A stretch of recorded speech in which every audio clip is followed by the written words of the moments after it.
This video is brought to you by CoolStuffInc.com, the best online retailer for Magic the Gathering singles and sealed product. And GatheringMagic.com, the #1 source for Magic the Gathering news and content. Hi, I'm Uriah, and this is my Titania Protector of Argoth Commander deck.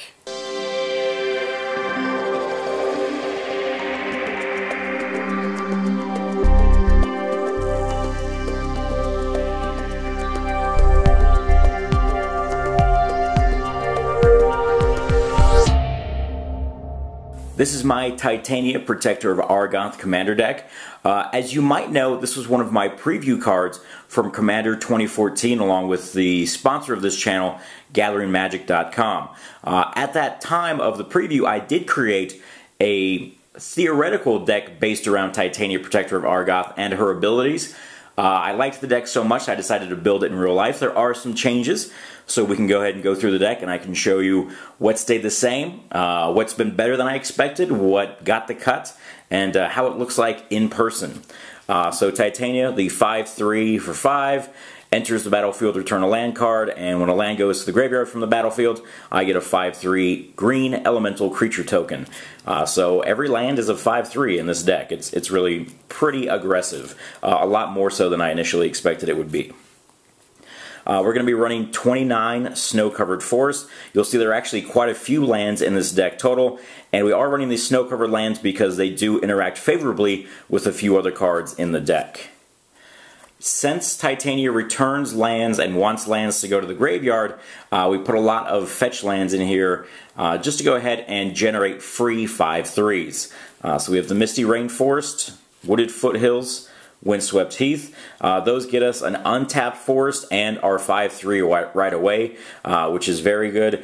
I definitely want to have one of these in the graveyard though as well before Titania comes into play, just so you can get that free extra activation. Even though you're missing out on one of the 5/3s, the having the land back and then cracking it again is worth more than playing a fetch after she's in play to get the 5/3 to start. Terramorphic Expanse and Evolving Wilds. These are great to crack before Titania comes into play, just because that land comes into play tapped, so it's not immediately as useful. We also have one of the new cards from Commander 2014 as a fetch. The Myriad Landscape is really good, so I decided to leave that in the deck here. Strip Mine, the other destroy effects, they go to the graveyard immediately, and they're really great. You know, setting your opponent back on one of their crucial either utility lands or some other favorable land while also generating a 5/3 is very valuable. So we do have a host of the destroy land effects in here. Strip Mine, Wasteland, Ghost Quarter, Dust Bowl, which is really great because you don't actually have to sack the Dust Bowl itself, which means you can start getting more value out of your basic lands. Petrified Field, this brings a land back and makes a 5/3, so if you can sack a Petrified Field to get a fetch land back and then crack the fetch land, you're really getting some really good value out of those lands there. Crystal Vein lets me accelerate a little bit. It's not uncommon for me to drop a turn 3 or turn 4 Priest or Titania Protector of Argoth if I have the Crystal Vein in play and some other mana acceleration. This is the first card we get to that favorably interacts with the snow-covered basics in the deck. Because we want such a high land count to make sure that we are hitting Titania as soon as possible, and also to make sure that we can go ahead and get value out of these lands and make as many 5/3s as possible, we want to have that really high land count. I think I have something like 47 lands total in this deck. And Scrying Sheets, mid to late game, lets us look at that top of the library if it's a snow-covered land, put it in our hand, so we're getting more value out of it and digging deeper into our deck. And with 29 snow-covered basics, there's a pretty good opportunity for us to hit with Scrying Sheets. Tranquil Thicket is a new addition to the deck once I realized how great Life from the Loam is in this deck. We lose out on a snow-covered forest land slot for the Thicket, but being able to cycle it at instant speed to dredge back the Life from the Loam if it's being targeted for removal out of our yard is very good. Sure, we might lose some of the lands in the yard if they are targeting our graveyard with some kind of full graveyard removal. But it's worth it to have the Life from the Loam in our hands as opposed to losing out on maybe the 3 or 4 lands in the yard, because we can start that dredge engine again and continually get the Life from the Loam back. Wirewood Lodge is in here because there is a slight elf mana sub-theme. If you have Priest of Titania or Elvish Archdruid or Wirewood Channeler, the Lodge goes great in accelerating and making that mana boost higher. There is also opportunities to have only the mana elves create your mana in the deck because you're sacking all of your lands to make those 5/3s, and you don't want to be completely left defenseless without any way to generate mana or large amounts of mana. So we have the Wirewood Lodge in here. Nixthos, Shrine to Nyx. Unfortunately, the tokens don't have mana cost, so they aren't contributing towards the devotion, but there are many other colored permanents here, and since everything's green, we're going to be hitting a fair amount of mana off our Nixthos, Shrine to Nyx. The best of those 3 mana ramp lands, we just saw 2 of them, is Gaia's Cradle. Sack a land, make a 5/3, and it still makes us a land with the Cradle, so we're essentially not losing any value off that. Unfortunately, the Cradle is a giant target, so it is quite prone to removal. Also, if a Wrath effect comes along and Cradle is your only land in play, but you have like 10 5/3s, that also will set you back quite a bit, unfortunately. But it's just so good, it has to be in this deck in my mind. So the next 3 cards are basically, probably outside of Titania, the best 3 cards in the deck. And as an opponent, if you see these 3 cards, you should be prepared to try and kill me as quick as possible, because once a turn cycle goes around and I have one of these 3 cards left in play, someone's going to be dying. I will most likely, I've found, always be sacrificing my lands to these cards to generate the creatures to start getting aggressive, because there's a lot of decks out there that can't deal with 10, 11, 15, 5/3s as early as like turn 7 or turn 8 when they come at you essentially instant speed if I'm sacking these on a previous opponent's end step right before my turn. So those 3 cards that are really great are Zuran Orb. It's even better because it doesn't cost any mana to play it, nor does it cost anything to sacrifice it. This is hands down, outside of Titania, the best card in the deck. The 2 life gain is not inconsequential as well, especially because if you're sitting at a large table and you're sending 5/3s out at one opponent, those other opponents are going to see that threat and they're going to want to come back at you. So the life gain is very useful. Sylvan Safekeeper is the next. Again, no mana to sacrifice it. You can give one of your creatures Shroud until the end of turn. He counts as a, just a 1/1 for 1, so he doesn't cost a lot to get down. He can get down very early in the game, and it really helps if there's a lot of targeted removal coming at Titania or at himself. Another great sacrifice outlet that once he's in play, I'm going to be sacking most of my lands too. Claws of Gix, like Zuran Orb, doesn't cost anything to play, but if you want to go ahead and sacrifice the permanent, it does cost 1 mana. That's not a huge deal in this deck though, because I can tap a forest, pay the 1 mana with that tap forest, then sack it to get the 5/3 and to gain a life.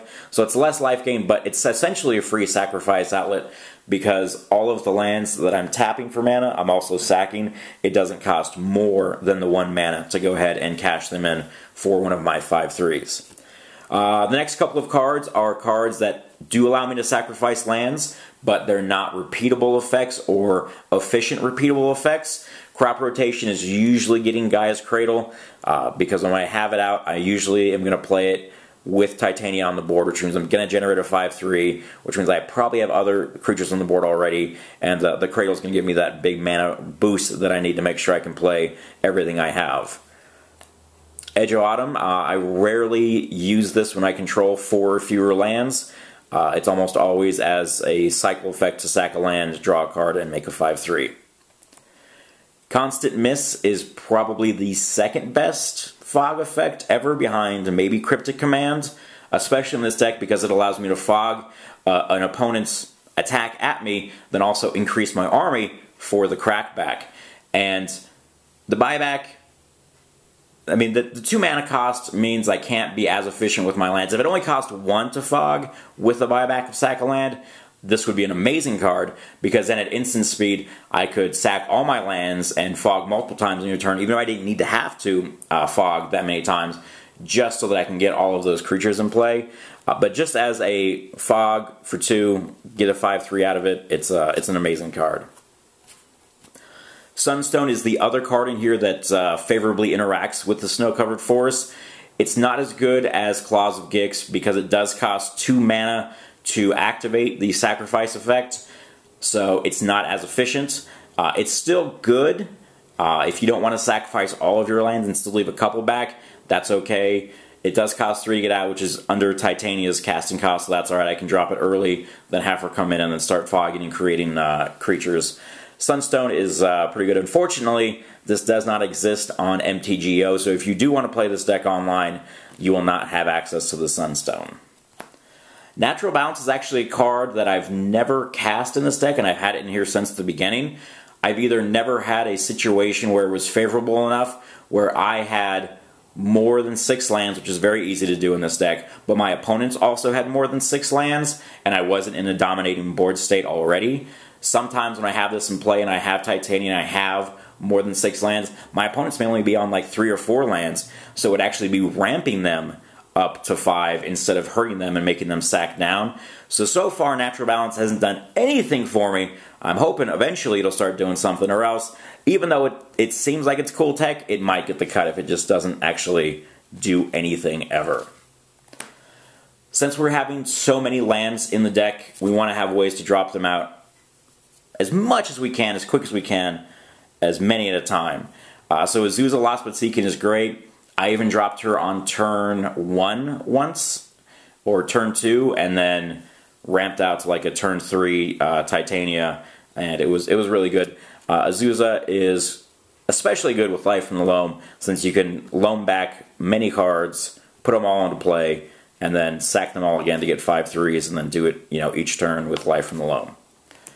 Oracle of Mul Daya, another creature that gives me an additional land drop, plus I can get land drops off the top of my library. It's a great card that is played even in non-decks decks that don't have a super reliant land theme.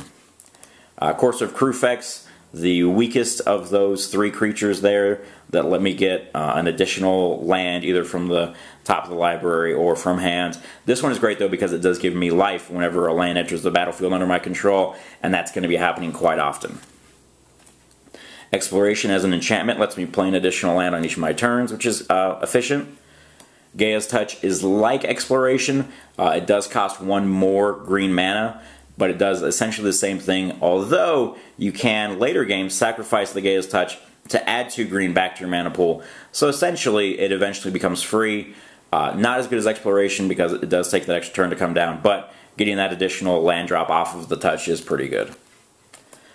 Burgeoning is great, especially if you have a very land-heavy hand and you're playing in a large multiplayer game. In some cases it's better than Soul Ring, but half the time Burgeoning is going to let you drop maybe 2, 3 additional lands total over the game, depending on how many land you have in your hand when it's in play and how many opponents you have. Mana Bond was actually one of those cards that after I played the deck a few times, I thought was underperforming and I wanted to look at possibly cutting. Then I had a couple of crazy games where I realized just how good Mana Bond is. Mana Bond is amazing with Life from the Loam. We also have a Groundskeeper in this deck, which with Mana Bond can do ridiculous things if there is a sacrifice outlet on the board. So Mana Bond is definitely staying in. It's actually one of the stronger cards in the deck, and I wouldn't even be afraid if I had a Mana Bond, let's say 5 land and then any other card hand, to immediately play the Mana Bond, go to my discard, put those 4 extra lands back into play, and discard whatever other card in my hand is, because having that kind of a huge ramp on turn 1 is just ridiculous. So although Mana Bond may have times where it's not as useful, I think this is an extremely good card for this deck. Summer Bloom lets me play additional lands from my hands and put them into play. It is weak though because it is a sorcery, so it's only a one-time effect. And if I draw it late game, it may not do much, if anything, for me. But because it allows such an explosive opening, if I can get it down on turn 2, I still do have it in this deck, although it is probably one of the weaker cards. Clear the Land is another great sorcery that you probably don't realize or know or have ever seen it before, because it is from Arcadian Mask, not a really highly touted set. It's the sorcery for 1 green and 2. Each player reveals the top 5 cards of his or her library, puts into play tapped all land cards revealed this way, and removes the rest from the game.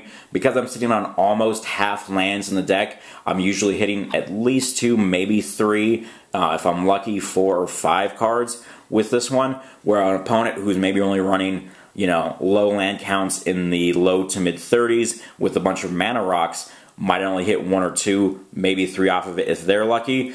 And it doesn't really matter, because my lands turn into 5/3s what gets exiled from the game, because usually turning my lands into those 5/3s is going to be better than whatever other card I had, unless it's like 3 land and Sylvan Safekeeper and Zuran Orb. Then I might be in trouble. But still, Clear the Land is so far performed very well for me.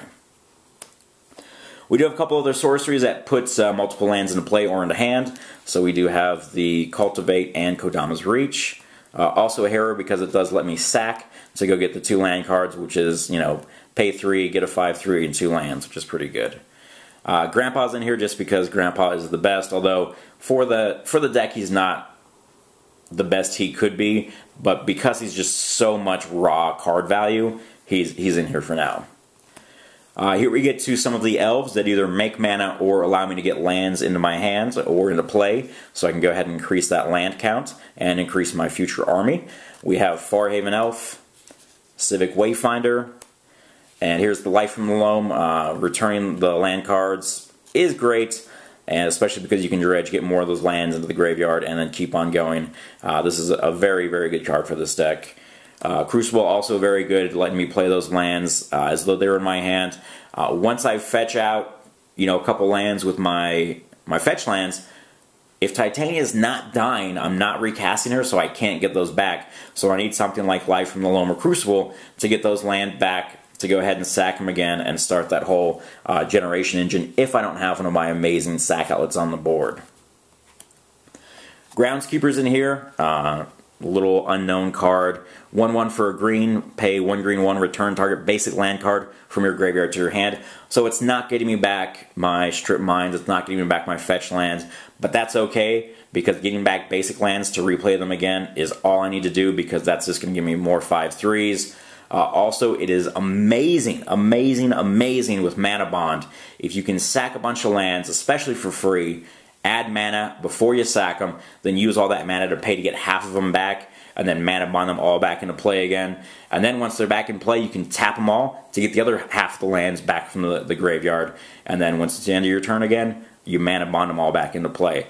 So the Groundskeeper with Mana Bond is just an amazing interaction in this deck. Since the graveyard's important and I can't always get those lands back when I need them, Praetor's Council, just a great green card, lets me go ahead and get all those lands back and maybe Mana Bond them all back into play and, discard everything else, which is not a problem. Lotus Cobra was not in the original deck that I had for the preview. It's something that I did come to after the fact when I realized how many lands would be entering and how much mana I could really just get off of the Lotus Cobra, especially when I have like Petrified Field or fetch lands. This can just generate me a lot of mana really quickly and maybe get a very early Titania down on the board for me. Some elves that tap for mana. We have the classic Llanowar Elf, Elvish Mystic, Arbor Elf, and Fyndhorn Elves.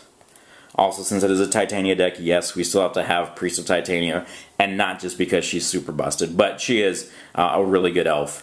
And with all the other elves we have in here, she's a great turn 2 drop. Elvish Archdruid, he is in the deck as well, because again, we're running all these elves. Let's make more mana and use it if we can. Wirewood Channeler also allowing me to make more mana based upon the number of elves I have in play. Soul Ring's in the deck just because it's so good and it's so efficient as a 1-drop to add 2 mana to let me get down an early Elvish Archdruid or an early Titania or something big like Azusa.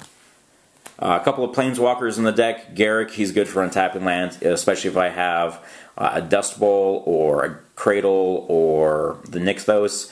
He can really ramp me pretty well just with untapping the 2 lands. You'll notice I don't have any double mana effects in the deck, like Mana Reflection or any of the Cage Sun or Gauntlet of Power. I don't feel like those are needed. I mean, obviously I could put them in here and it would maybe make the deck okay, maybe slightly better, I don't know.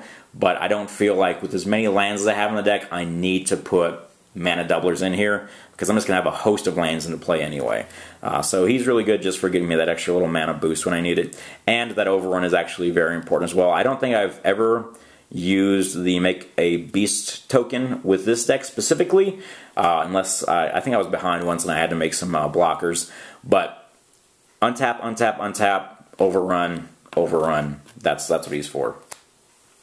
Freyalise is also one of the new Planeswalkers from the Commander 2014. She wasn't in the original list because I didn't know she existed at the time, but she's great, not only increasing my elf count with the +2, but the -2 destroying a target artifact or enchantment is very relevant. This deck doesn't have a ton of ways to remove artifacts and enchantments, and those can be problematic.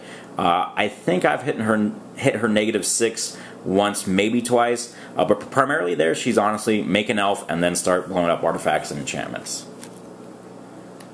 Sylvan Offering, also not in the original deck for the deck tech with the preview because I didn't know it existed at the time. Amazing if I have either Priest or Archdruid or the Channeler in play. I can tap all my lands to get the X for the Offering, and then I can tap my Archdruid to add, you know, equal mana equal to the number of elves I just created with all my lands. So it's just going to make my board explode with mana and guys. And it also hasn't proven that much of a drawback to give someone else, you know, a tree folk and then someone else some elves. Titania is chosen just because it's, you know, the Titania flavor. Also, Titania is boon for the same reason. Also, making a bunch of 5/3s into 6/4s is alright. A couple other cards in here that deal with the power matters type of effect of the 5/3s.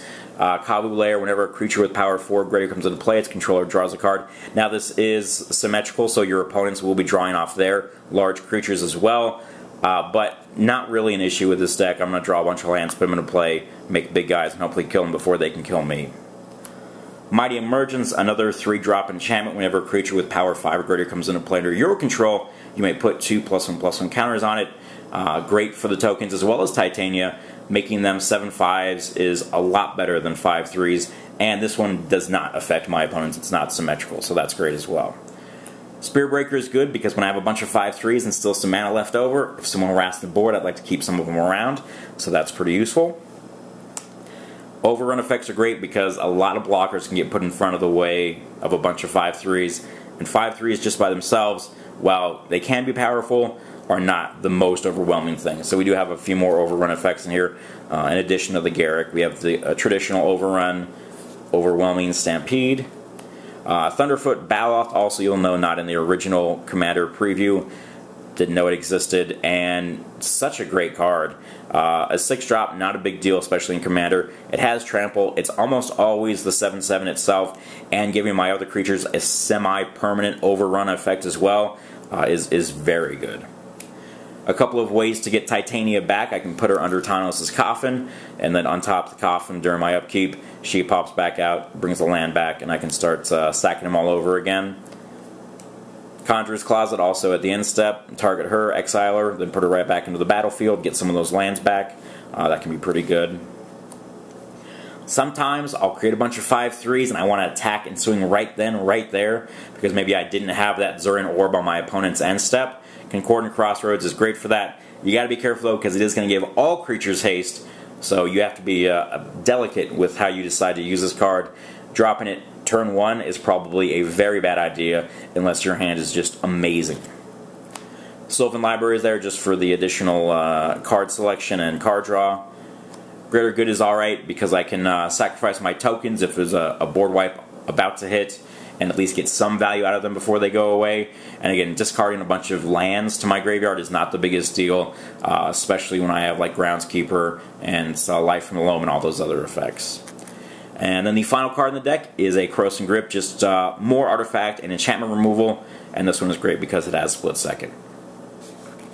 Thanks for watching CMDR Decks. Please subscribe and favorite.